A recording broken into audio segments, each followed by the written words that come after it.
haters out. I know these man. I let them know. Big dog, always get it bread. I ain't never scared. Big flex on the head. What I'm standing on. Business. Big chick. We done did that. Pushing weird back. Better give me respect and some more. Atlanta number. I would put the show for $1 or so. I was selling grand right on camera till them hammers go. Lane speaking to me what you need a camera for. From center here to hidden. From centerfold. Better know. They call it ballin'. We just call it living. They say you live and die by your decision. Well, I'ma push it to the limit, never mind the consequences interfering. I'ma handle it better, let them know. On another level, my SS I put together, hit the pedal, do 200 everywhere I go. Better than a state. Okay. To show the day now, on the throne. Then when I'm on, she can kick rocks. Let her know. My foot up on the gas. I'm blowing money fast. Better know. I'm on these haters out. I know these niggas mad, better let them know. Skateboard P on the track. Louis duffel bag, 50 rack. Poppin' so nauseous, I ain't got no country promo like I still got a pocket full of crack. All they do is fight for number 2, cause I'm the one. Still make it play with the one. All we know is success, hit her with some rich sex. Good looking, yeah, back. She forever mine till I let her go. Better know, let them know. Better know, let them believe.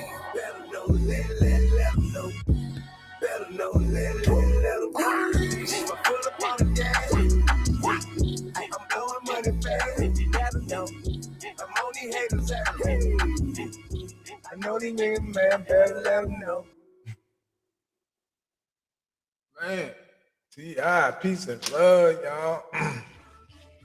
I was just running through the trenches, man, and I decided that, I wanted to go live. So peace and love. It's your brother Isaiah again with another one for the conscious brothers and sisters in the conscious community keeping the struggle, because we know it's through the struggle we grow. Also, I like to say that it is a slow process. Progress races not to the swift, but to those that endure the longest. Make sure you stay in this for the long haul. Y'all already know that I don't offer legal advice, not legal counsel or attorney, or any of those titles. I'm just your brother sharing with your education, and information about my walks, travels throughout my journey called life. I like to extend these honors to you, because when we honor each other, we honor ourselves. And also give adoration to the Most High, extend that same love, courtesy, and message to all of his messages and prophets. Peace to you, grand rise to everybody that is awakened. Today I'm gonna be going into some things about the King James version of the Bible coming out of the canon codes. A lot of people are not familiar with certain information. We're not privileged to certain information. So a lot of things that we should know are not actually being publicly put right there in your face. You actually not got to know how to find stuff like this. This is you got to be a really great researcher to even find this. I'm just gonna be real with you, because it's hard to find this. All right, now it's talking about the authorized version, commonly known as the King James Bible, first published in 1611.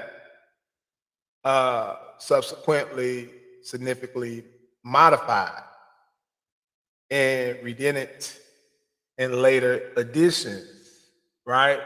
So this book was modified several times, right, from 1611, and then based on fusing 3 wholly separate sets of sacred texts into one being, the wholesale corruption of bibliography, right, on what they first officially published by Constantine, right? So they saying that how they put the uh they put three holy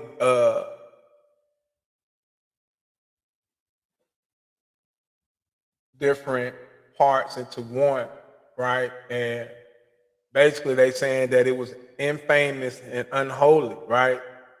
And whatever this word is, of the Roman code of Ludoism, Judaism, by Emperor,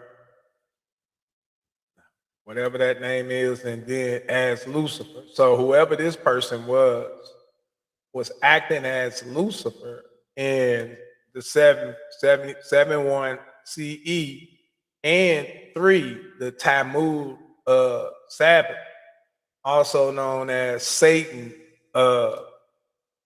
parent. And so all this stuff right here. So like there's a lot of stuff that we don't know that they don't put out, right? So let's keep going. So it says the major features uh, of the King James Bible as reflected in other uh, coordination coordinated publications by Venetians, uh, Pigeon, and then the Protestants movement were the insertion of, I used to know how to pronounce this, or somebody pronounced it for me, but as a part of the Old Testament, corrupting the original Christian teachings, right? Considering, so this person, like if I was to look this person up, it'll probably show us a picture of who this is and how to pronounce it correctly. I won't even try to pronounce it, chop it all up, right? To to be the most unholy of works. So I just want to look this person up. I want to see what this is real quick. Let me see. I don't know what this thing is. All right. So look.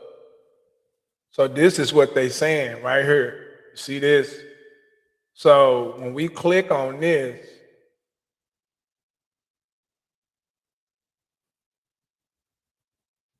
it's talking about some kind of philosophy, right? And etymology and all that, it breaks it all the way down, right? But when you go back, because it's dealing with a Greek god, when you look up over here at these pictures, right? The pictures that they got of him, it almost looked like the picture of a man standing like the image of Jesus that they gave us. All right. Um,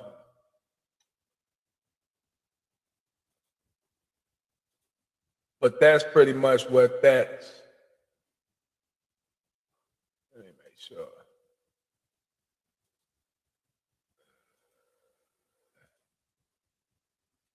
Get back on there. Yeah, that's pretty much what that's talking about.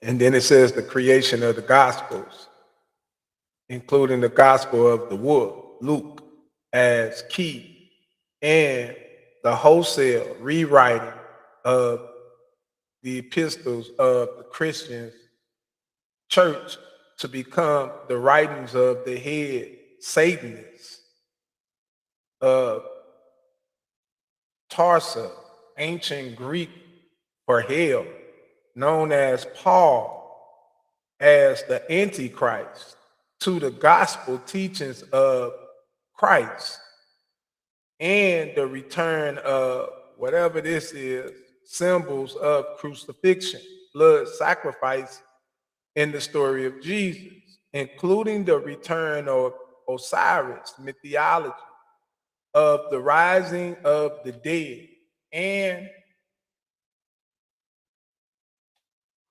the conversion of the sacred name of the divine in Christianity known as Jehovah, right? Yahweh, to God, the Persian public name of the Sabbath, also known as Satan, so that the whole King James Bible becomes a worship of a Satan as Lord of Mundui, underworld, by the ignorant. Man, look at that, man. You know what I'm saying? And if this offend you, don't get mad, because you should want to know the truth. You should want to know whether or not you've been lied to, or if somebody's manipulated you by using etymology, using words in a way that you don't even know what you actually worship. You know what I'm saying? So you should want to know these truths, right? Uh, the similarities of King James Bible in reference to other Bibles claimed as non-Protestant, right, or derived from other authors, is due to the King James Bible being the temple for revising all Bibles, including the Catholic Vulgate from the start of the 17th century. The argument that King James Bible, and as first published, has remained the true and unadulterated word of the divine, right, is a patent and unsustainably absurdity, as to the most popular version in the world is the standard text of 769 by Benjamin Blaney and Francis Sawyer Paris of Oxford, not the 1611 version, after several major additions and reversions. See, so they hid stuff, like hid information, didn't, you know what I'm saying? As the Vulgate and the King James Bible are deliberately frauds aimed at corrupting the very purpose and reason for existence of the true and original Christian Bibles. They are hereby rendered null and void. This is a canon law, y'all. I can't make this up. They saying the canon is saying that the Bible, the Christian Bible, the King James Version, is a fraud. It's null and void. This is positive law. This is written in the laws. These are the laws that the judges are bound by. The canons. Man, listen. Bro, I can't make it up. Are you reading what I'm reading? Okay. Have no other legal effect nor force of law, with any and all subsequent claims of authority, statutes, and laws rendered null and void. So that's why, like, when we be in there and we be trying to declare certain stuff, why be looking at you like that? Because there's certain things that haven't been fully disclosed. As a Vulgate and the King James Bible have no legal effect, credibility, authority, or legitimate existence. All references to source known as bibliography, right, being with the most sacred covenant, associated covenants and pacts in these canons. So basically, these canons is saying that the book is bogus. They ain't me saying it, it's the canon saying it. All I'm doing is showing it to you. You see what I'm saying? The truth shall be known, and once you know certain things, you just gotta, you gotta do your researches. You gotta go a little bit deeper into the information to learn more about, maybe looking up some of the books, some of the authors, the names that was presented, in order to get a more, found understanding of. Don't just take face value, even though I'm showing you the canons. Do your research, take it to the next step and dig a little deeper into maybe things that we were not told. I'm gonna show you some more stuff though. But let me go back. Show you some more stuff. All right, so because I'm deep in, like I say, I'm deep in the trenches right now. And when I go deep into the trenches, let y'all see some of the stuff I'm looking at.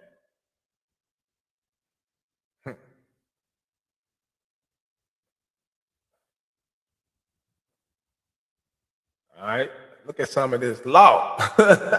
Look at that. The Magna Carta, original writ, guilt, indulgence, the guilds, chess, kings, queens, crowns, and prince. Well, let me tap on one, y'all. We going in. All right, so let me see.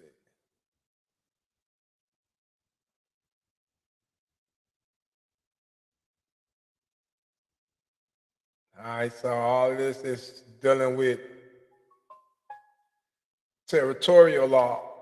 I'm just trying to show you, I ain't gonna read all, I can't read through it. I just want you to see kind of like what it says a king is, right? Let's put on king. And then I'm gonna pull on chess, right? Now check this out. A king, according to this canon 6612, is a 13th century word defining a male monarch, the member of a royal family, who is the supreme ruler of his nation. The what? The supreme ruler. You hear that? Of his nation. King. What? Contrary to deliberate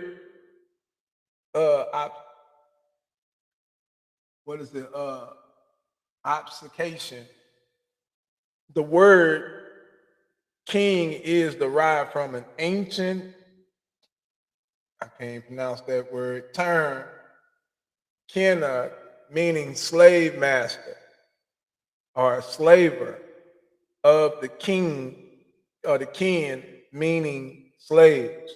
And then the word king was deliberately founded as part of the format of the art of the game of chess, right? And therefore, in a cult sense, a king is literally a piece on a chessboard, right? Now let's go back real quick. I'm gonna show you something. So we're gonna go to chess. Now watch this. So, because a lot of people think that the chess game is just a chessboard, but you actually need to learn how to play chess. Why? Because the life is a game of chess. And when you understand and when you start realizing that life is a game of chess, you start dealing with it in a different way. Chess is a two-player game, each possessing 16 pieces representing the core elements of sovereign states. Played on 64 alternate colored space board representing the city, land, sea, according to certain articles, ART, right? Art of law and craft of procedures. Since the 13th century, chess has remained the highest training tool in the art of statecraft, with the Roman Benedict's legal systems, right? Legal system. So this chess thing, is big. You know what I'm saying?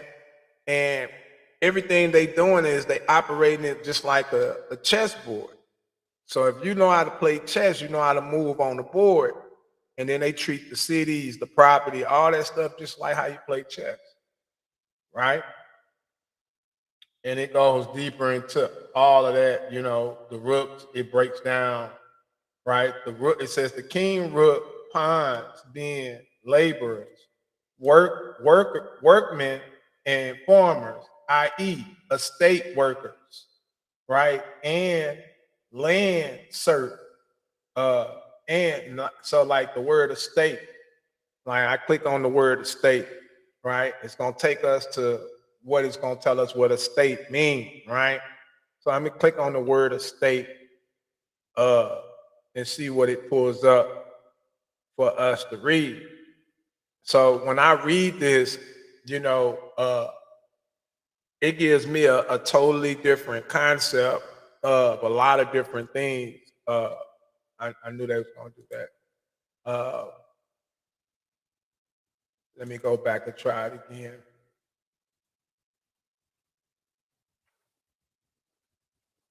Yeah, because sometimes this website it don't even work.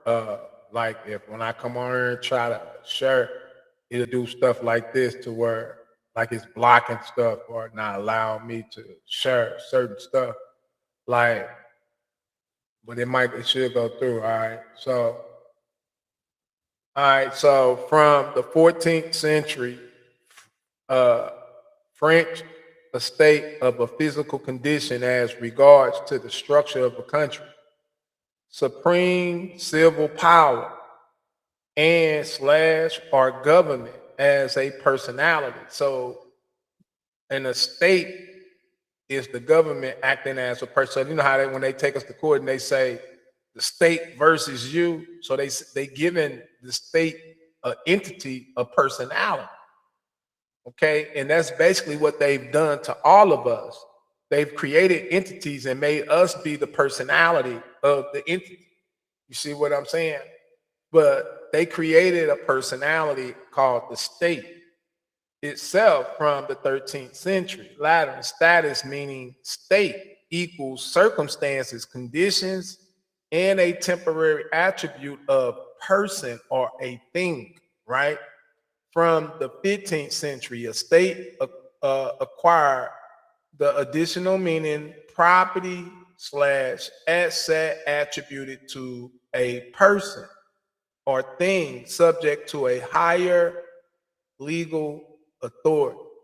And then it says the entire known and unknown estate of first name, second name of the clan, family name, also known as first, middle, last name, and all variations thereof. I can't make it up. Look, this is in the canon, bro. It's in the canon. Look, it's telling you how to, you know what I'm saying? It's letting you know it's in the state. The first name, second name. You know what I'm saying? Of the clan, and then your family name. And then it's saying also known as. It's so is it telling you you're supposed to sign for the estate? Right? It says the entire known and unknown estate of, right? First name and second name, right? So it say, so the entire known and unknown state of Isaiah Jakim, right? Of the clan Bay, also known as Isaiah Jakim Bay, right? In all variations thereof. You see what I'm saying? So basically, it's showing you how to articulate the estate, right? Because it's the estate of the first of Isaiah Jakim of the clan Bay. You see what I'm saying? And then the first, middle, and last name, you see it got it in proper upper and lowercase and all variations thereof, right? So remember that. Keep that in mind. Let me go back. All right. When you look at a queen, right? When you look at queen, and I'm gonna show you some things on here, right? They got like, man, and I say this thing is fire. So much information to learn. See, now you see they doing stuff like this. Let's get it.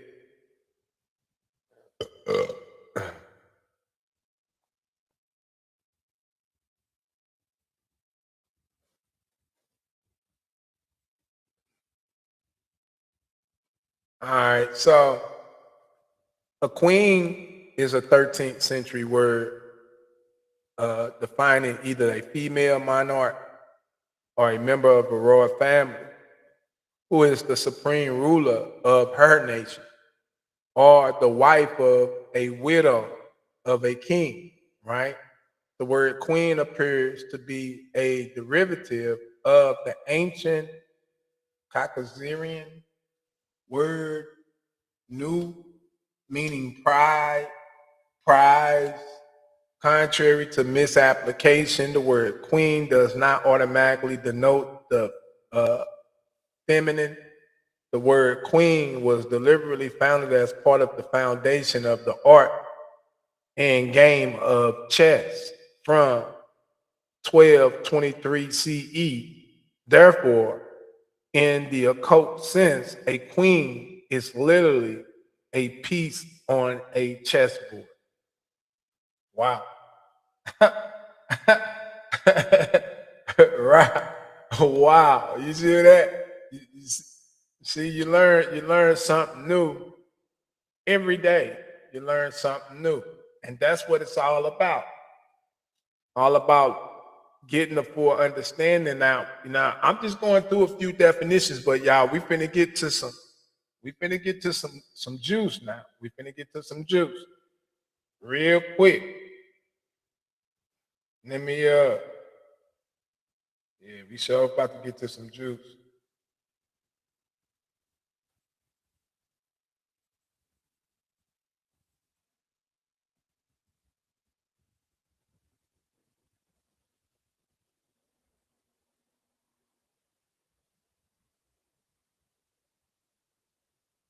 Hey, Mom, now that I have an after school job, I think I want to buy a drum kit. Okay, rock star. Let's.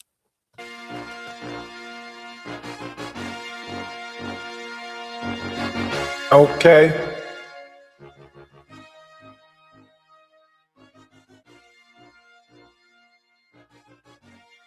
So a prince is a 13th century word defining a first chief.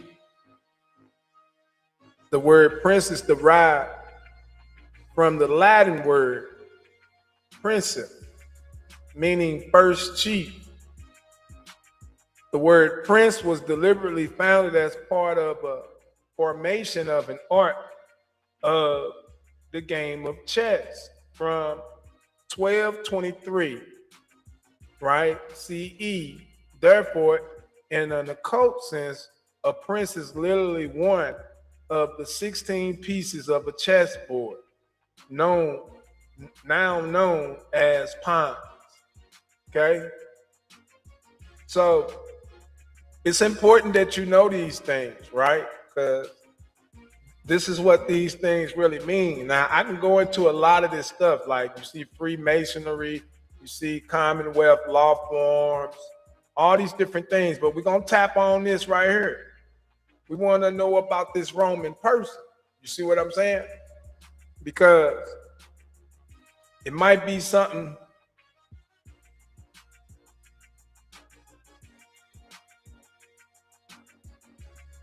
See, a Roman person.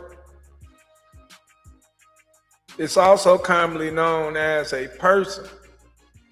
Is a legal fiction created in the 16th century, but fraudulently claimed of earlier vintage, whereby the nature of law of reality, the nature of law and reality could begin to be corrupted and substitute physical and living men and women as higher order life forms with fictional tokens, images, and names under the claim control of various entities. Ain't that how you feel today?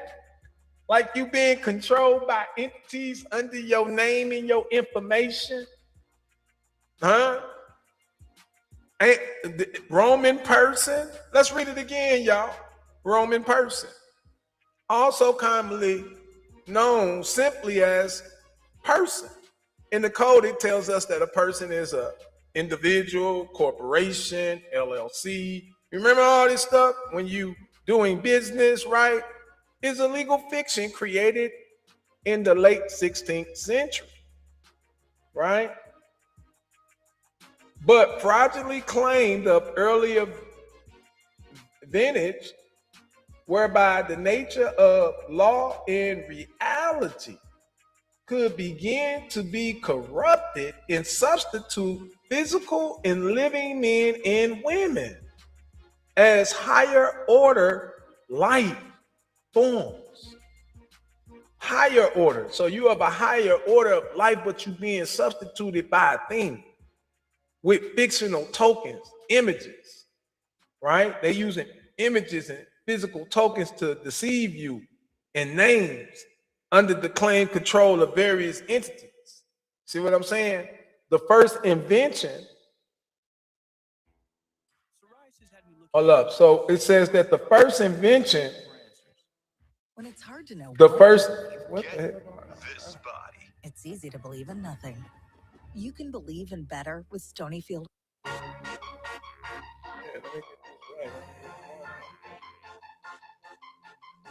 Okay, so the first invention and reference to the Roman code to the concept of person was through the work of Jesu Dennis Godfrey,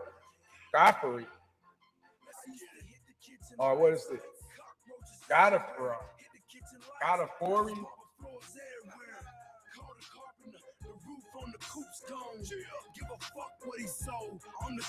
Guess that's how you pronounce that.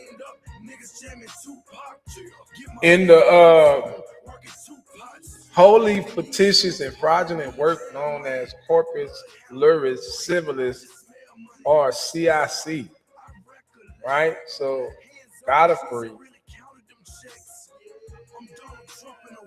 The fraudulent work of Dennis Godfrey, I'm just going to say Godfrey, claimed itself to be the authentic reproduction of the laws of the emperor, right? Then it's going into all these different words that I'm not trying to pronounce. The fraudulent text then went to expound a series of outrageous and historical absurd claim of authority of Rome at the time when Rome remained a ghost city in ruins, and the first application of the use of a person in English was the introduction of the Bill of Rights in 1689 by the illegitimate parliament convened by the professional lawyer and political class associated with the inner and middle temple. All prior claims of use of a person or deliberately fabrications of documents destroyed by fire in 1666 and in 1688. And in 1769, Sir Williams Blackstone published the commentaries on the laws when as a large work introducing the code of fraudulent work, right? Of fraudulent work, corpus luris civilis, into a fabric of English law by claiming it to be the root and base. By the end of the 18th century, this work in support had become the basis for the teaching of all Western law. It remains the primary teaching text for the next 2 centuries. And in 1804, the Jesuits assisted Napoleon Bonaparte in introduced in the civil code of France across occupied Europe as the introduction of person and the false Roman code structured of law through corpus luris civilis, the corrupt model of person, and rights regulation has now been copied across the world as standard law. So what it's saying is they came with this new law of persons, right? This corruption to where this fictitious name or record that they record would replace the true man or woman, and under the name the man or woman be controlled by all the agencies and stuff like that through the use of the record being used or deceived to believe you the record when they using, like I told you, they're using spells and curses, right? The legal function and province of Roman person is as an infant and a ward born from the body of a statue, right? Both the concept of infant and ward are well established prior to the invention of person in the 16th century. Hence, a person is and forever remains both an infant as well as a ward to the higher entity, like the courts, right? So that's why they want you to be the name so bad. Or you John Doe, because that makes you an infant. That makes you a ward because that name is an infant. It's a ward. It can't act on its own, right? So when you become that person, you become a ward to a higher entity, thereby eliminating the need for a ritual of fealty, right? And obedience. As such, control are implied merely in the use of persons. So all they got to do is just use the person and get you to come in and say it's you. And that gives control, right? Because they have control over the person, right? A Roman person is and remains inferior to a Judea person, regardless of any claims and presumptions to the contrary, right? So that's, I mean, like, man, like that's crazy. You know what I'm saying? That somebody can actually create something, and then all these different countries and everybody start adopting these concepts and using these concepts in order to control uh, their people and different things like that, right? So look, we got public, we got private, we got privateer, we got pirate, admiralty, hospital, republic, subject, citizen. Man, it's just a lot of things on here, man. Look, a lot of different things.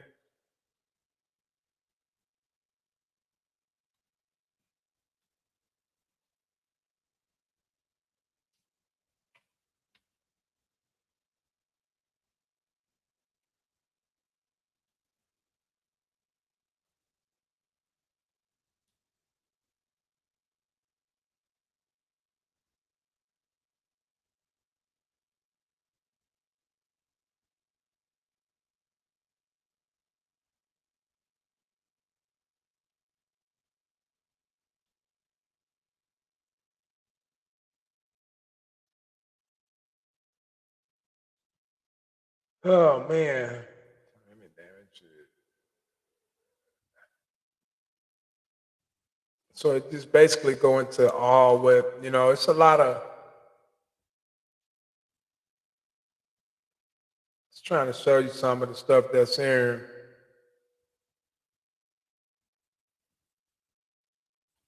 It's got a writ of habeas corpus, writ of mandamus, writ of quo warranto, and then so much more that it got on there, right? That has this right here is when I say this thing right here is full of information, and I just don't really have the time to go into all of it. I just wanted to just kind of show you. Oh look, let me get this.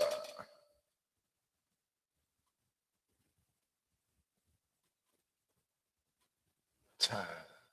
I'm gonna show y'all something else. If it actually works, because sometimes it actually don't want to work. So hopefully it works this time, and I'll be able to show you some other things that uh,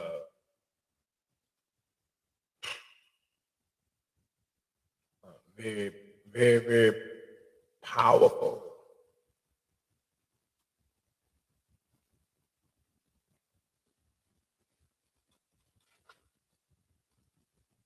Still loading, still loading.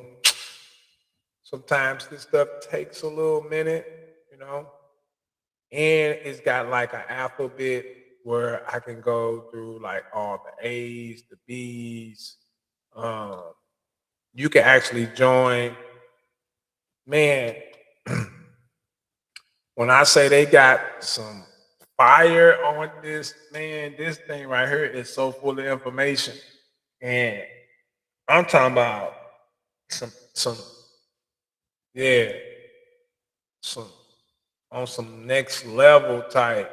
Yeah. I can't even show y'all. I might still do it. I wanted to show y'all this one where it talks about I'm gonna show it to you. If this ever loads. Computer running kind of slow.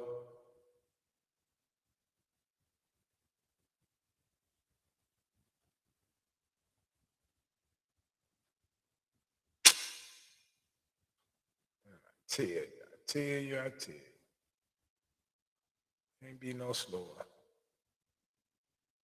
All right, so I'm guessing that maybe it don't want me to.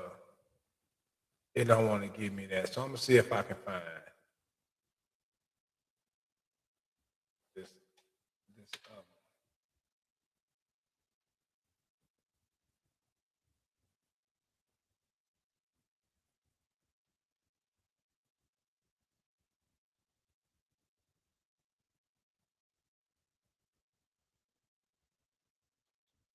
And it got a lot of stuff on here. It got like where it talks about uh, good versus evil.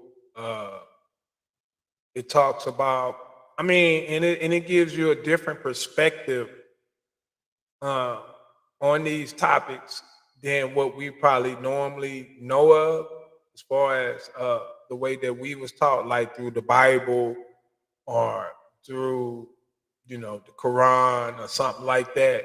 This information right here is something totally different. Where it basically shows you different things about those books and information that we don't know, and it basically teaches you all of that stuff. For some reason, it ain't loading, y'all. I'm pretty sure I know why it ain't loading. I wouldn't want y'all to have this information either. So, hey, I'm trying to get it to load up for you so I can show it to you, but I can only show you what it allows me to actually show you. I don't know why.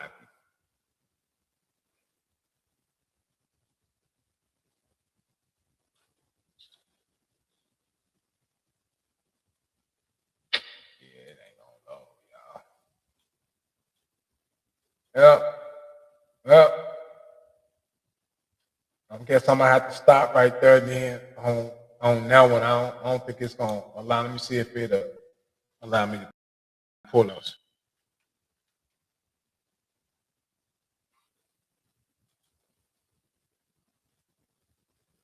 Yep.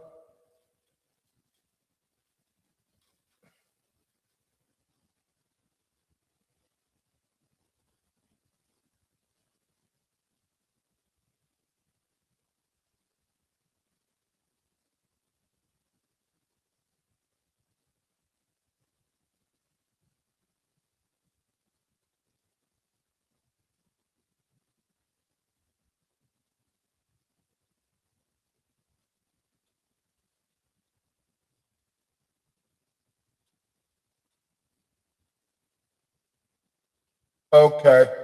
So I'm gonna show y'all something. I'm gonna go ahead. I'm gonna share this with you. So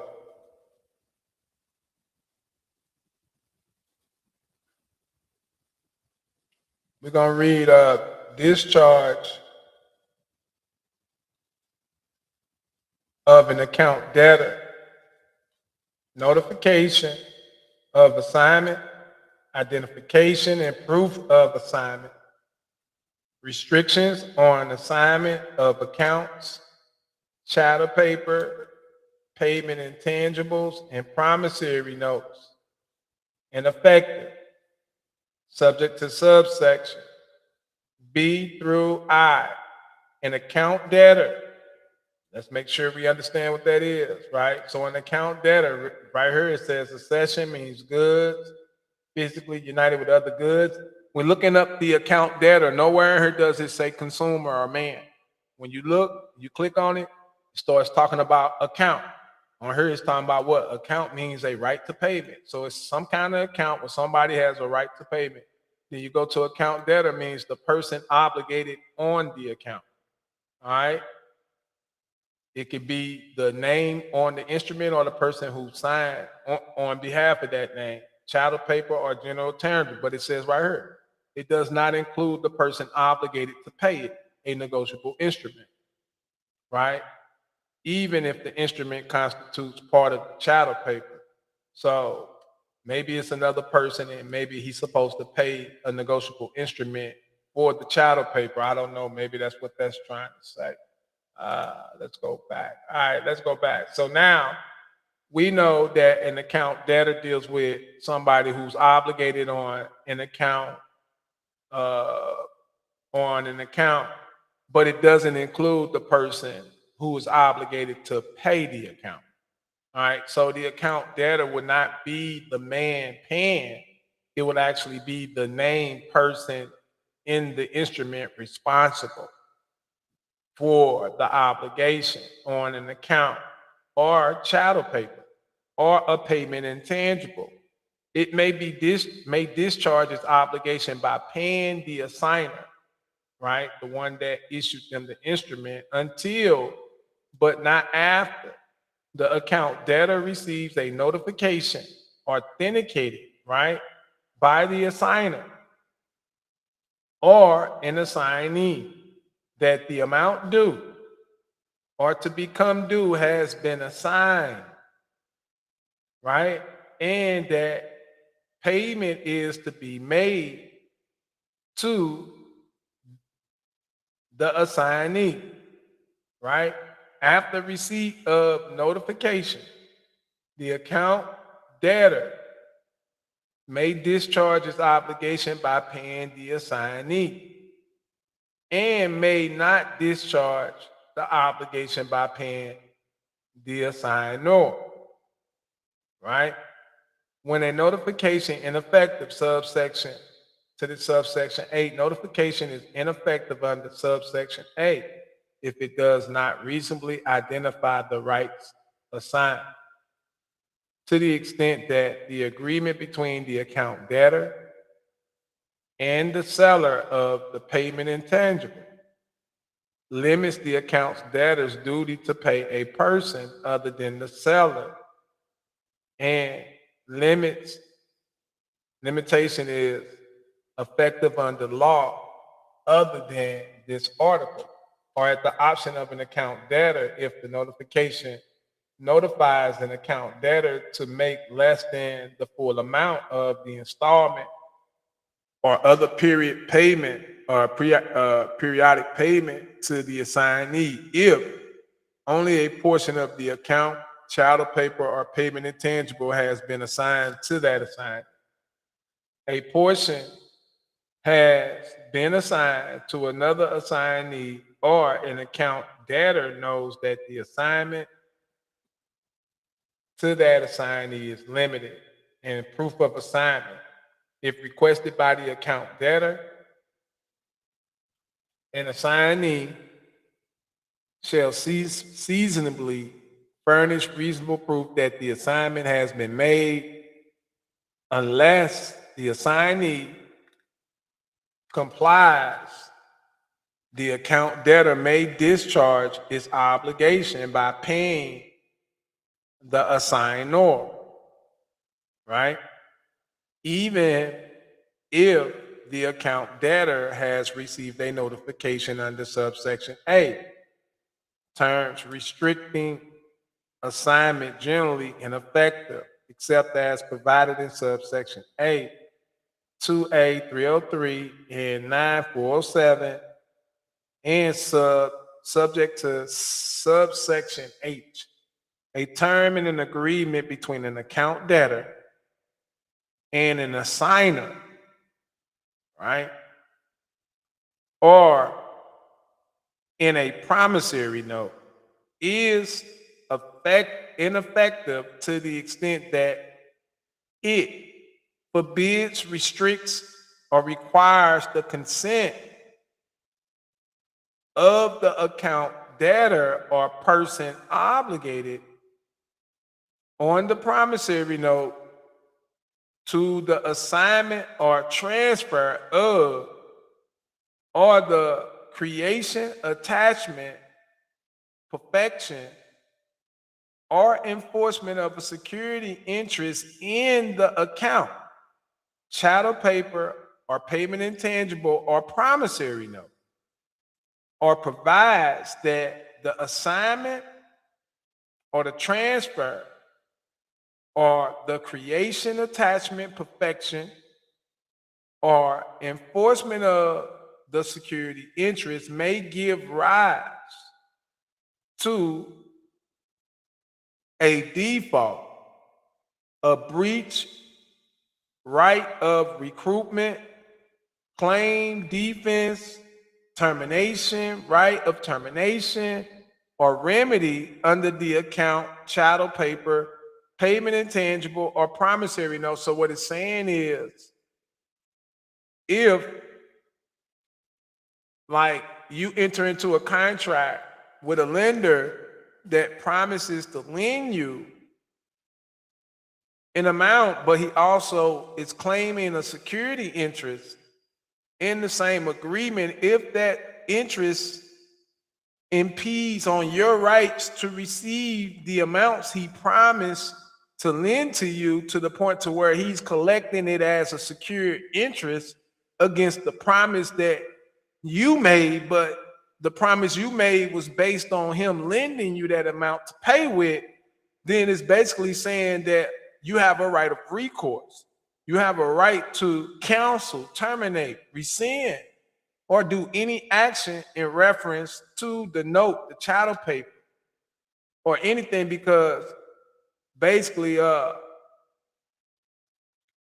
it's ineffective, right? Subsection does not apply to the sale of payment intangibles or promissory notes, except as otherwise provided in subsection to the subsection H and I, a rule of statute, regulation that forbids, restricts, or requires consent of the government, governmental body, or official, or account debtor to the assignment or transfer of, or the creation of, a security interest in an account or chattel paper is ineffective to the extent that the rule of law, statute, or regulation forbids, restrict, or requires the consent of the government, governmental body, or official, or account debtor to assign or transfer of the creation, attachment, perfection, or enforcement of a security interest in an account,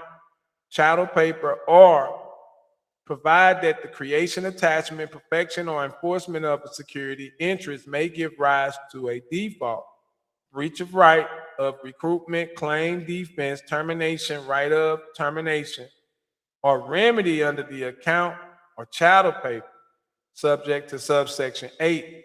An account debtor may waive or vary its options under subsection B3. Rule for individuals under other laws. The section is subject to laws other than this article, which establish a different rule for an account debtor who is an individual and who has the obligation primarily for personal, family, or household purposes. Incapability to healthcare insurance receivables, right? This section does not apply to an assignment of healthcare insurance receivables. And this section prevails over any inconsistent provisions of the following statutes, right? So, and then it goes into the leasehold interest and all of that, but it's a good read, man. You can go back and reread it. But since I'm feeling, all right, I wanted to also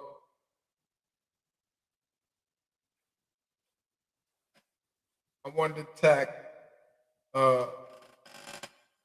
another aspect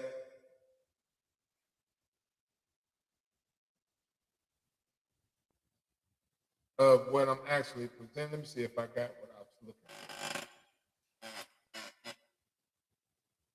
For some reason, it ain't working on this phone. Let's try this.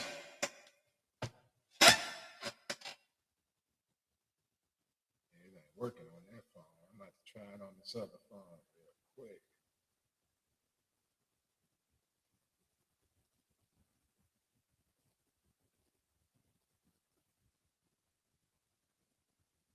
Y'all make sure y'all tap the screen, like, share, subscribe. You can go to all the platforms, Get Them Better Mind, YouTube, Facebook, Instagram, TikTok, all those different platforms where you can find more information concerning anything that is actually put out.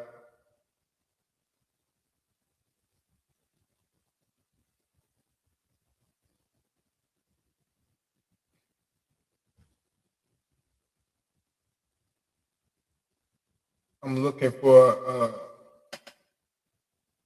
specific information because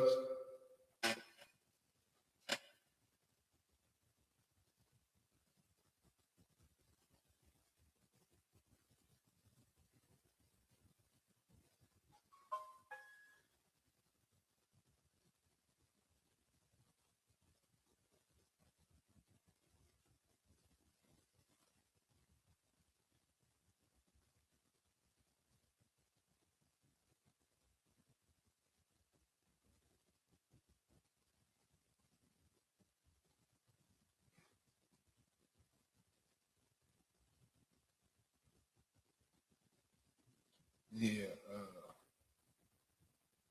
give me a second.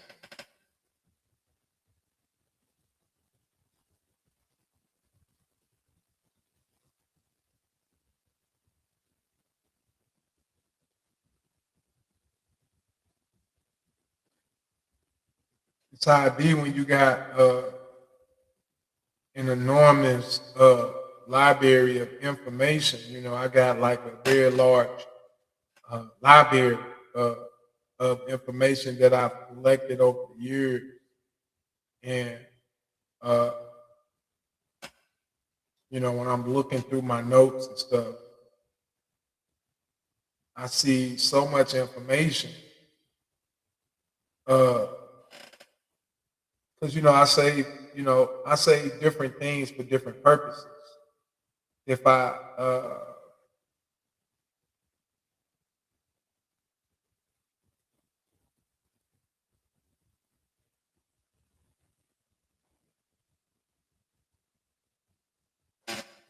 give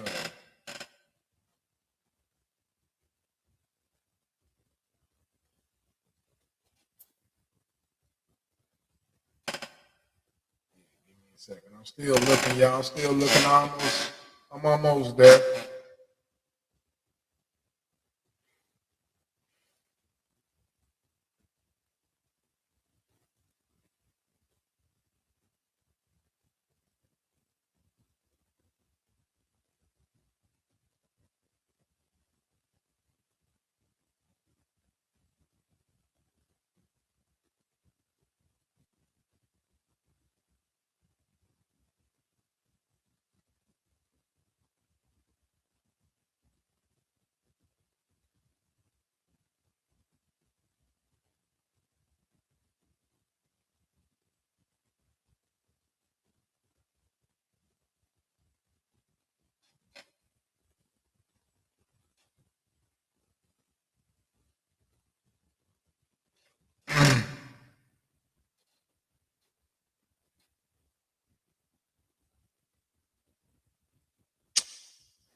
Yeah, I'm sorting through it so I can find verification. Let me make a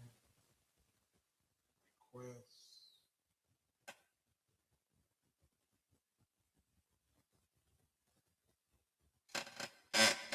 I think I found it. Y'all. I think I found it. Let me see. Make sure this is it.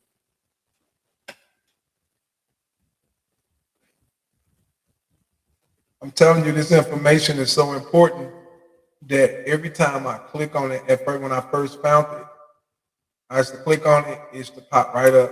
Now, when I click on it, it takes forever to load, but the information is so fire. I can't make it up. It's so fire, but it won't pull up. It's doing the exact same thing on this phone that it's doing on my other phone. Acting like it don't want to pull up.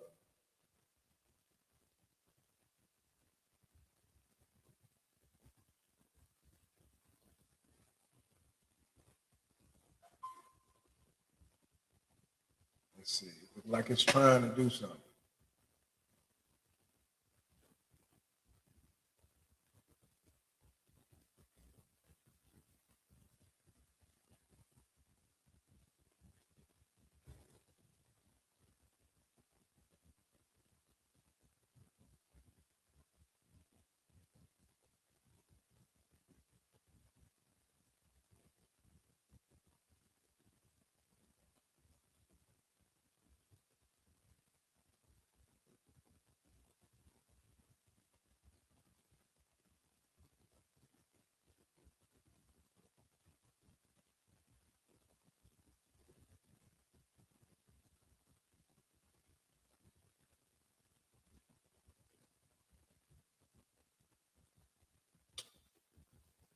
Y'all gonna have to bear with me, man.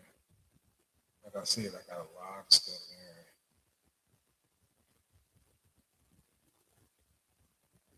I think I found it. Yeah, I'm gonna have to probably share it with myself.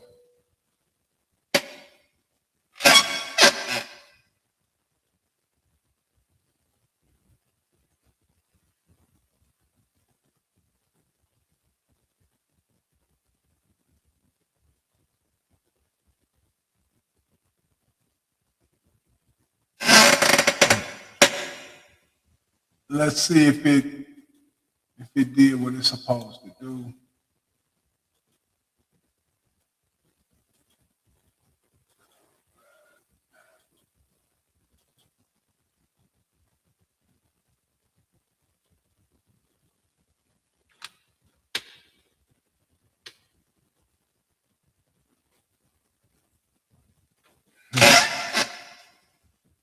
Yeah, I guess this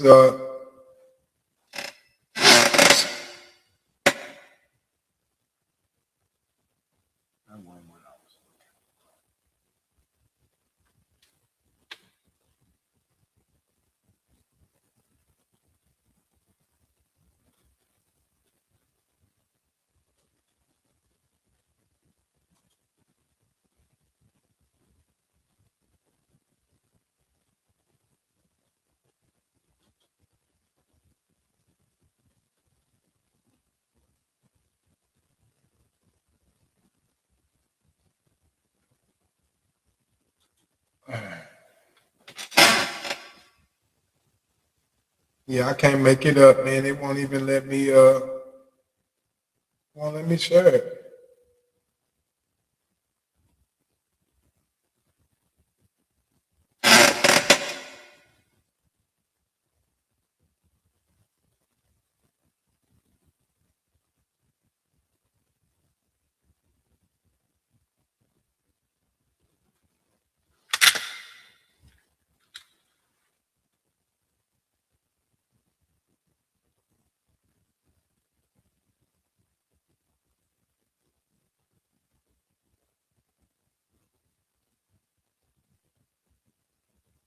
All right, so I'm gonna share this. I'm gonna pull this up real quick. I'm gonna go to 15 USC.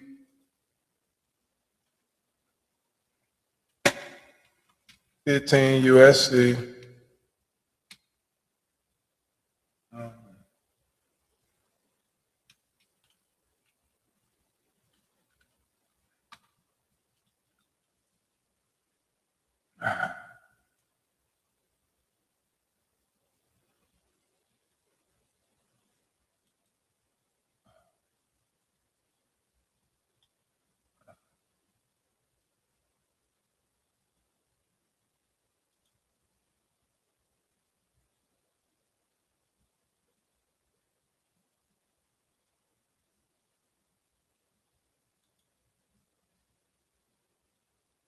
All right. So we're gonna go here. We're gonna read through a little bit of this. All right, so the finance charge, whenever you get approved for financing, is an electronic amount of money that you've been approved for. It's not a cash type payment. Usually when you get approved for financing, you're getting approved for electronic funds, okay? Let's read this. For each consumer credit transaction, other than an open-end credit plan, the creditor shall disclose each of the following, right? So that's why, like when you get an open-end credit plan, they don't disclose this to you. Open-end credit is like electricity, gas, water. It remains open. So every month it'll continue to the day you die. It's an open-end credit plan. So there's no scheduled financed amounts, no pre-scheduled dates, or none of that like that when you're dealing with open-end credit, right? Now, the creditor shall disclose each of the following items to the extent applicable: the identity of the creditor required to make the disclosure. So whoever's making the disclosures, if it's a bank, then it'll show that the bank is the one that's lending and making the disclosures. And then the amount financed, using that term, they have to say this is the amount financed, which shall be the amount of credit which the consumer has actual use. So the amount that you're being financed for, that's the amount that you actually have the usage of. Even though, so you actually get to use that amount. This amount shall be computed as follows, but computations need not to be disclosed and shall not be disclosed with disclosures conspicuously segregated in accordance with subsection B1. It says to take the principal amount of the loan or the cash price less the down payment and trade-in, and add any charges which are not a part of the finance charge or the principal amount of the loan and which are financed by the consumer, including the cost of any item excluded from the finance charge. Right? To this one, subtract any charges which are part of the finance charge, but which will be paid by the consumer before or at the time of the consummation of the transaction.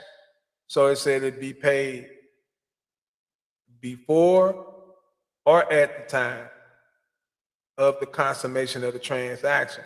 So it will be paid by the consumer. So that means that the consumer will pay it, right? And then it says, or have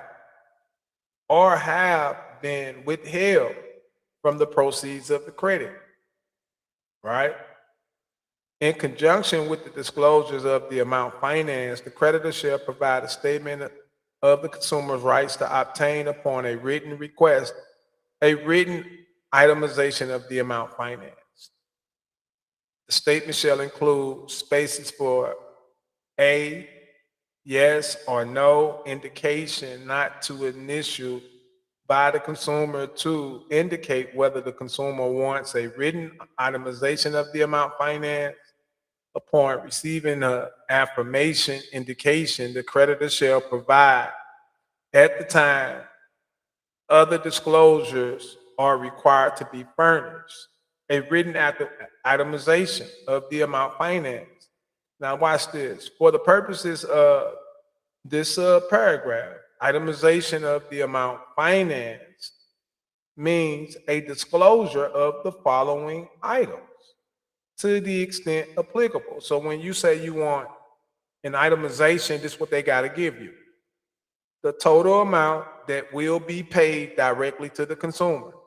So they got to show you how much they're going to pay you, how much you supposed to be paid to you.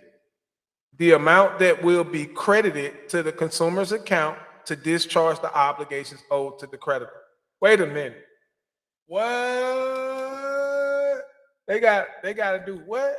They got to show you what if you ask them for, hey, let me get an itemization of that amount financed. Since it's being financed for me, can I get it? You've been approved by who? Okay, can I get an itemization of that? Thank you. Yeah, we want to know how much has been paid because y'all got paid. And y'all, I'll be damned if you try to bill me when you get paid right here. I know they're paying you because I got approved, right? It says each amount that will be paid to a third person by the creditor on the consumer's behalf, together with an identification or reference to the third person. See? So what you mean you supposed to pay? When you getting approved for financing, man, they supposed to be the one paying. Like I can't make this up. Like how you got us paying for something you supposed to be doing? I applied for credit and got approved. So why I gotta pay you anything if I got approved for credit? You should be able to give me the amounts that's been approved for me to have. See, that's the thing. We getting approved for financing, but they're not giving us full disclosure of what it means when you're getting approved and when you're signing what you're actually doing when you sign. Are you actually signing to be liable, or are you signing to issue and approve that a certain amount be paid? You see what I'm saying? Or your rights to receive a certain amount to pay an instrument. You see what I'm saying? The total amount of any charges described in the preceding subparagraph. A, the finance charge not itemized using that term. The finance charge expressed as an annual percentage rate using that term. This shall not be required if the amount financed does not exceed $75 and the finance charge does not exceed $5, or if the amount financed exceeds $75 and the finance charge does not exceed $750. The sums of the amount financed and the finance charge, which shall be terms the total of payments, the number of the amounts, and the due dates, are the periods of the payment schedules to repay the total payments. Now look, so now you be seeing me on the video and I'll be like, yeah, the amount was due, it's the amount. Now you know where I be getting that information from. Like, why I be telling you that's the way it is, because when you understand actually the amounts being financed to you and that who's responsible to actually pay those amounts. You see, that's the thing, is that we do owe the rights to pay, but if it's credit to us, then somebody's holding our credit. So why should we have to pay directly if somebody else that we're in an agreement with has already agreed and promised that he will credit us for the same amounts that we owe? So if we were to claim or lean upon that promise made by him by making him responsible to do his part, then everything can balance itself out, right? Like it says, in the seller property or services in which the seller is the creditor, right? And we go back to the Fair Debt Collection Practices Act, right? Because a lot of people get it mixed up about who's the creditor and who's the borrower, meaning the creditor is the lender and the lender is the promisor, and the borrower is the promisee, the assignee, and the one entitled to receive the benefit. So people get them mixed up because they think the borrower is the debtor, so to speak. And you got to understand the concept. The debtor is the lender in the real sense, because the lender is the one actually making the promise to the debtor of the amounts the debtor owes. So without the lender providing the debtor the amounts the debtor owes, the debtor can't really pay if he never received the amounts he owes toward the agreement. So in a sale of property or services in which the seller is the creditor required to disclose pursuant to that title under the total sales price, right? Using that term, which shall be the total of cash price of the property or the services, additional charges, and the finance charge, right? Descriptive explanations of the term amount finance, finance charge, annual percentage rate, total payments, and total sales price as specified by the Bureau. The descriptive explanation, the total sales price, shall include reference to the amount of the down payment, right? So when you click on the total sales price, it's the amount financed, the finance charge, the annual percentage rate, the total of payments, the total sales price, as specified by the Bureau. The descriptive explanation of the total sales price shall include reference to the amount of the down payment too, okay? Where the credit is secured, a statement that a security interest has been taken in the property which is purchased as part of the credit transaction, right? Or property not purchased as part of the credit transaction identified by the item or the type. So it don't even make sense. Why would they acquire security interest in the property if it's a secured transaction? If it's already secured, it's going to be secured from the time you sign it, right?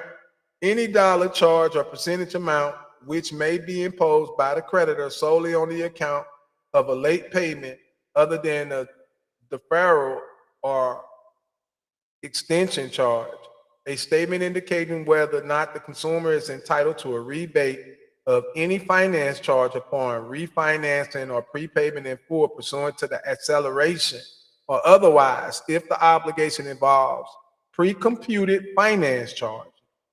Now you know what they are. So when you see those amounts on your contract, the due dates, the rents, you know what I'm saying? You know what they are. They're pre-computed finance charges, right? When you're being financed, you're being proof of interest. A statement indicating whether or not a penalty will be imposed in those same circumstances if the obligation involves a finance charge computed from time to time by application of a rate to the unpaid principal balance. A statement that the consumer should refer to an appropriate contract document for any information such as document provides about non-payment, default, the right to accelerate the maturity of the debt, and prepayment rebates and penalties. In any residential mortgage transaction, a statement indicating whether a subsequent purchaser or assignee of a consumer may assume the debt obligations on its original terms and conditions. And in any case of any variable interest rate residential mortgage transaction and disclosures provided at application as described by the Bureau for a variable rate transaction secured by the consumer's principal dwelling at the option of the creditor, a statement that a periodic payment may increase or decrease substantially and max the interest rate and payment for a $10,000 loan originated at the recent interest rate, as described by the Bureau, assuming that the maximum period increase in rate and payment under the program are historical example illustrating the effects of interest rates change implemented according to the loan program. So the main thing is for you to understand that the loan program is a loan program where you're being loaned interest. And interest is actually what you owe toward the agreement, but interest is not a cash type payment. What's considered like cash is the principal. It's like the instrument you receive as the loan. It's considered like a cash payment that you're receiving to you as a payment of value. So like when you apply for a loan, you'll get principal. That's a cash type value, like receiving a check. But the interest on that check is what the lender wants you to pay him. You don't want the check is what he's going to hold as a right to claim the interest or to collect the interest balances that's running on the check. And the one signing the check is responsible to make sure that the payments are made properly, or making sure that payment has been, because the lender is the one that actually owes the balance, and the consumer is the one with the rights to enforce the instrument. So if you receive a right to payment, you got to demand that the party or force that party into performing his duty in accordance to the contract. In the case of a consumer credit transaction that is secured by the principal dwelling of a consumer in which the extension of credit may exceed the fair market value of the dwelling, a clear and conspicuous statement that the interest on the portion of the credit extension that is greater than the fair market value of the dwelling is not tax deductible. For federal income tax purposes, consumers should consult with a tax advisor for further information regarding deductibles of interest and charges, right? Now then it says, in the case of variable rates, residential mortgage loans for which an escrow or impound account will be established for the payment of all applicable taxes, insurance, and assessments. So this is what they do when you open up an account. And all these accounts are like mortgage accounts because they're basically accounts most of us we make with our address. So that's considered like doing business at your residence if you're not using a business address. So it's like a mortgage account, right? And for which a mortgage loan, for which an escrow or an impound account, where they establish a escrow or impound account where they make you make deposits in order to pay the loan, right? The amount of initial monthly payments due under the loan for the payment of principal and interest, and amounts of such initial monthly payments, including monthly payment deposited in the account for the payment of all applicable taxes, insurance, and assessments, and the amount of the fully indexed monthly payment due under the loan for the payment of the principal and interest in the amount of such fully indexed monthly payment, including monthly payments deposited in the account for the payment of all applicable taxes, insurance, and assessments.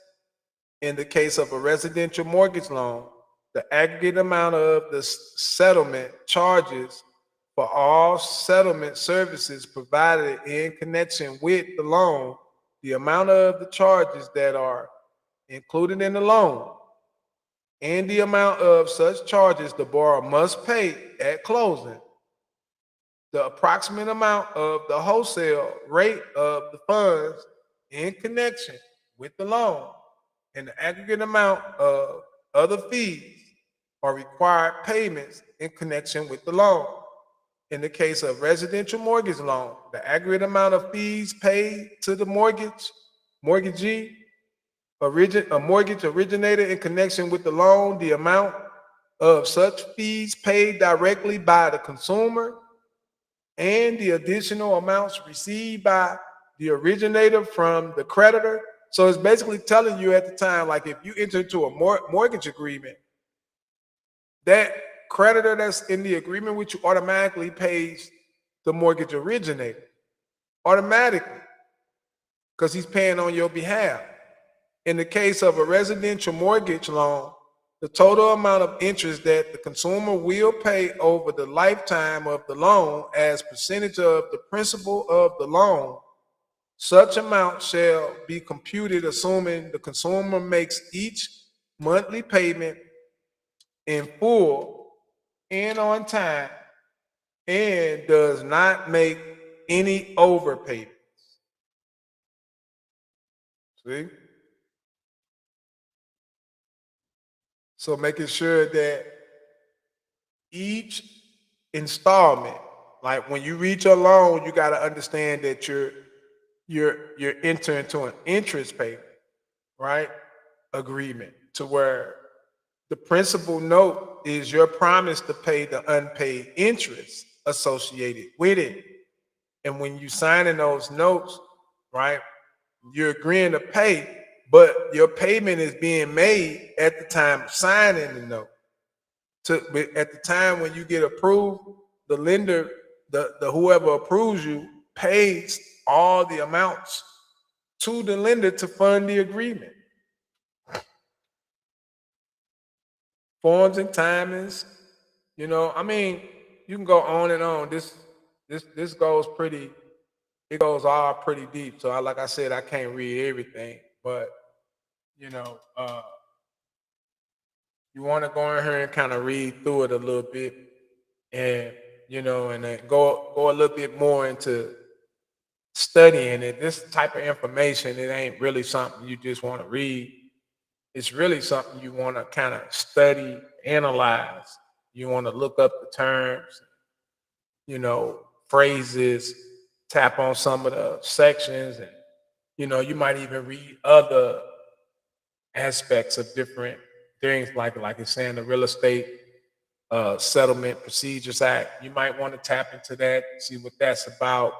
You know what I'm saying? You might just to get, because if it's mentioning that act in this section, then it somehow ties into settlements and things of that nature. And that's basically what we're reading about, is the amount financed, the balances being financed, amounts that are pre-scheduled to be financed toward that agreement, and the lender being paid by the creditor who approved you for the loan has to pay all balances in accordance to the payment agreement. If the lender bills for collection and you don't object to the error and demand that the lender pays the balance, credit the balance in accordance to the agreement, informing him that this is a credit agreement pertaining to financing, and that it's already been pre-computed that the amounts be financed and applied in accordance to the original terms of the agreement. Each amount stated under the terms of the agreement, which I tendered, has been pre-approved to be applied toward the agreement, and your error in your computation of the amounts is incorrect. The amount should show as a negative balance. It should show that I've incurred the loan and that the amounts are being reduced by my approved order. See, so that basically showing that they're not showing that you've incurred the loan, that you received the amounts, because the amounts are not showing that you are receiving them. It's showing that you have to pay or do some other act, when actually the lender has already received the payments. That's why he can tell you how much is due and what date is due on, because he's already in possession of those amounts. And when he notifies you and tells you about the amounts, that's when you have to actually say something: accept, conditionally accept, dispute, give notice of an error, remind them of something, bring them back to being able to show where you identify with those amounts as amounts paid by you under the instrument, as pre-computed amounts financed toward the agreement, and you basically identifying your rights to have those amounts adjusted to reflect the correct balance, to reflect the account adjustment, to zero out the amounts that was already paid. See, because you shouldn't have to pay twice. You see, that's the whole thing, is never to have to, pay the same thing twice when you've already paid once. You know what I'm saying? And a payment, a tender of payment. Let me show you real quick, because you got to learn that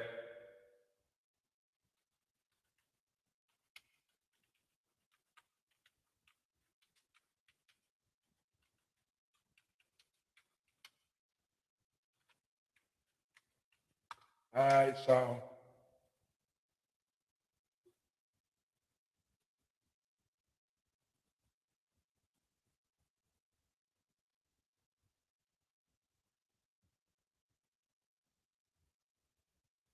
okay, so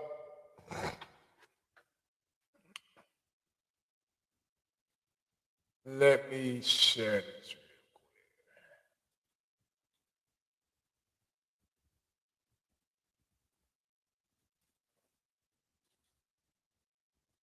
Okay, so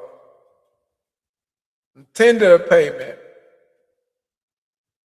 is defined as the act of offering to pay a debt or an obligation to a creditor. So when you sign a note that the lender gives you and it becomes a promise to pay, or you sign an order and it becomes an order to pay by you because you signed it and you issue it to a creditor, that's considered as a tender of payment. Okay, meaning you're paying by tendering that order. That unconditional order or that unconditional promise, when you sign it, it becomes a binding agreement. It becomes once value given, the interest attaches, meaning now your interest, your rights to receive those amounts, interest that's due, that you just attached to the agreement. You attached your name created your interest, and your interest is running on that instrument. And the one who gave it to you has to supply all the interest to you because he promised that when he issued it to you, he was issuing it to you for a right to acquire interest. So he had already set up the dates and the amounts for you, how much interest he was willing to allow you to acquire. That's why when you sign, you automatically acquire the interest, right? So the tender of payment is defined as the act of offering to pay a debt or obligation to a creditor, typically in an unconditional manner, right? At the appropriate time and place, right? This legal concept serves to protect the rights of the debtor and can have significant implications in contract law. So a tender of payment can be you tendering an unconditional order or unconditional promise before the due date in order to settle an obligation, right?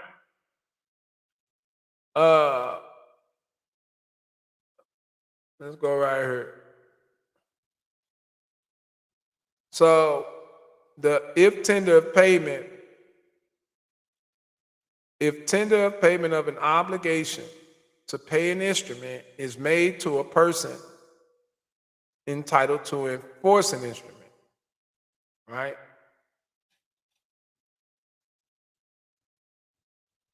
The effects of tender is governed by the principles of law applicable to tender of payment under a simple contract, right? If tender of payment of an obligation to pay an instrument is made to a person entitled to enforce the instrument and the tender is refused, there is a discharge to the extent of the amount of that tender, and that goes both ways. It goes if they tender something to you and you refuse to accept or use it, then he's discharged from his obligation to pay you that amount for the month because you didn't accept the amount tendered. So the lender is discharged. So that means that he don't have to pay you anything because you went into dishonor, right? To the extent that the amount of the tender or the obligation of an endorser or accommodation party having the right of recourse, right, with respects to the obligation to which the tender relates. If the tender of payment of an amount due on an instrument is made to a person entitled to enforce the instrument, right, the obligation of the obligor to pay interest after the due date on the instrument on the amount tendered is discharged.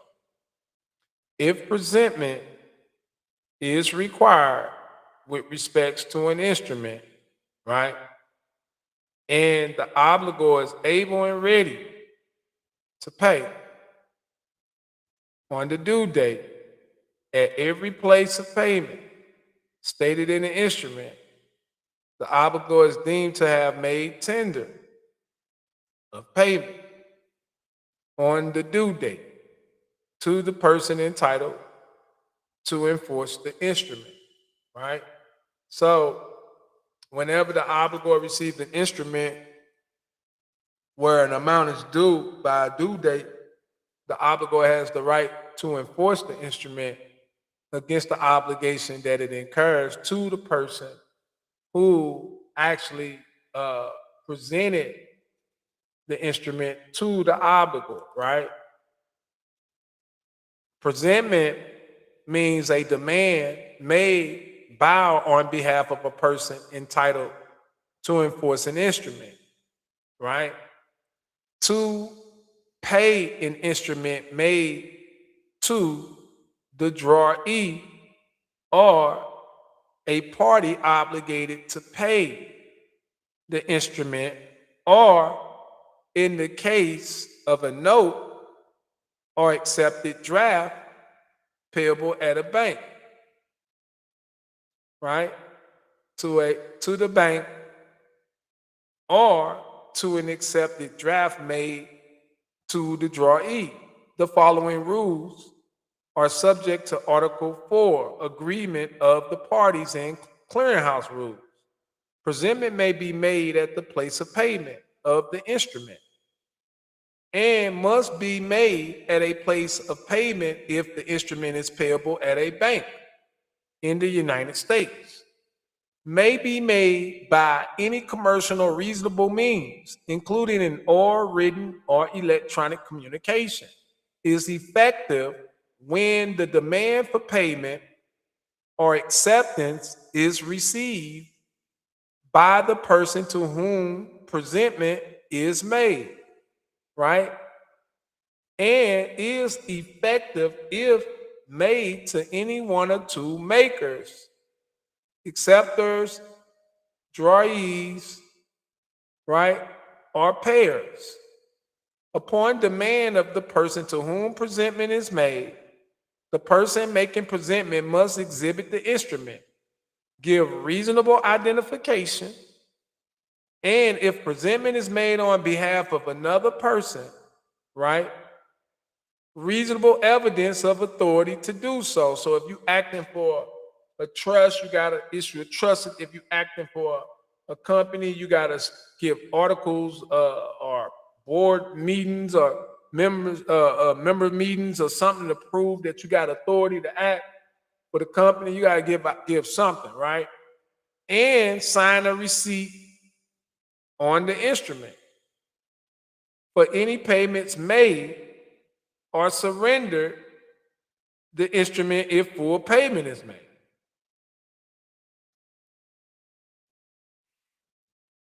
It says sign a receipt on the instrument.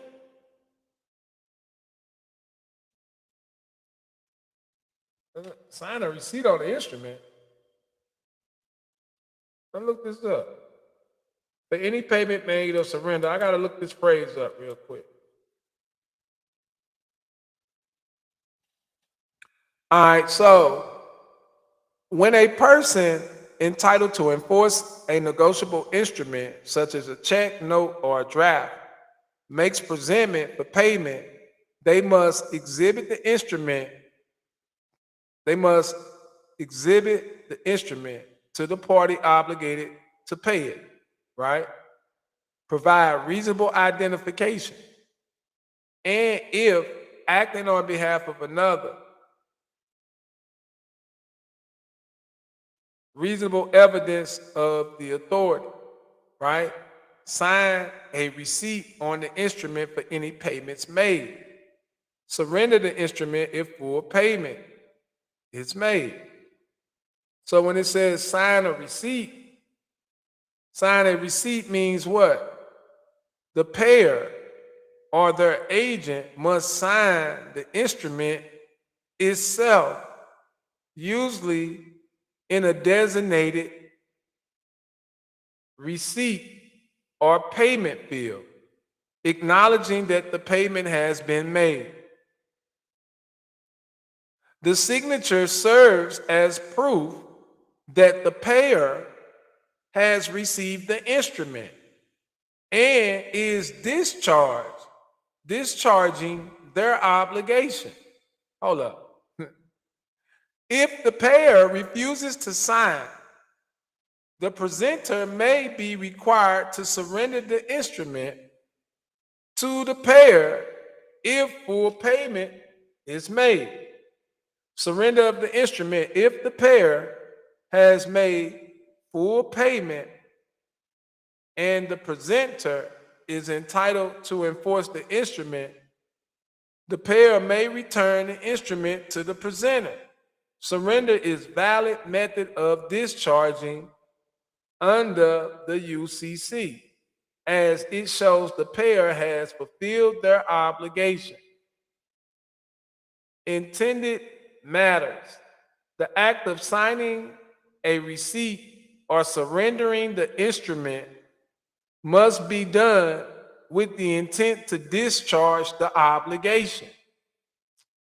Unintentional markings do not cancel the instrument.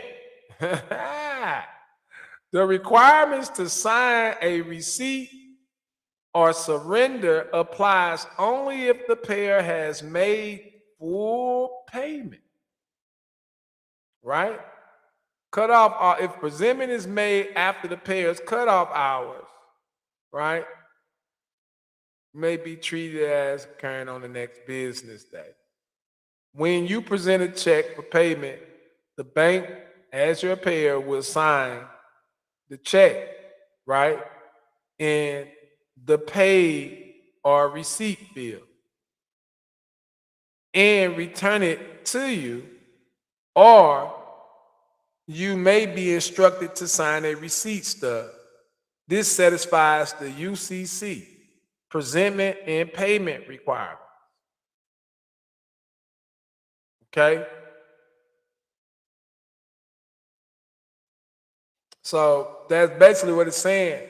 Whenever somebody presents the payment or the check for payment, usually the drawee signs the check in order to pay the check. Right? So that's basically what it's saying. So let me go back where I was at. Right? So now we understand what it means that, so when we read it, upon demand, a person to whom presentment is made, right? The person making presentment must exhibit the instrument, give a reasonable identification, meaning when you identify, you gotta, identify reasonably. And if the presentment is made behalf of another, reasonable evidence of your authority to do so, and then sign a receipt on the instrument. Sign in order to show that you're in receipt of the instrument. So it's crazy the way that they talk, right? Because it says sign a receipt on the instrument instead of signing that you're in receipt of the instrument, which, this language can throw you off if you don't do what I just did in order to understand what it's trying to say. You won't figure it out. You'll just be reading, not understanding what it's really saying, So you got to learn how to dissect the information. Without dishonoring the instrument, the party to whom presentment is made may return the instrument for lack of necessary endorsement, right? Or refuse payment or acceptance for failure to present to comply with the terms of the instrument in agreement of the parties or other applicable laws. The party to whom presentment is made may treat presentment as occurring on the next business day after the day of presentment if the party to whom presentment is made has established a cutoff hour, not later than 2 p.m. for the receipt of processing of instruments presented for payment or acceptance, and presentment is made after the cutoff hours, right? So there you have it, right? So you got presentments, exhibiting the instruments.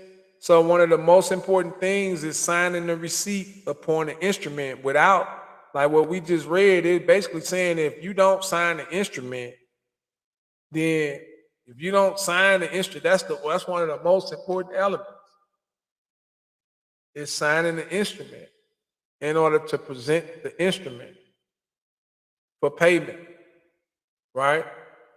It has to be signed in order to show the receipt and the rights to basically enforce the instrument. So with that said, man, I'm gonna go ahead and stop right here. It's been a great read. Hopefully you learned something. I went over a few different things. But like always, like I say, you got to study to show yourself approved. Understanding, exactly how performance is to be performed under the terms of an agreement.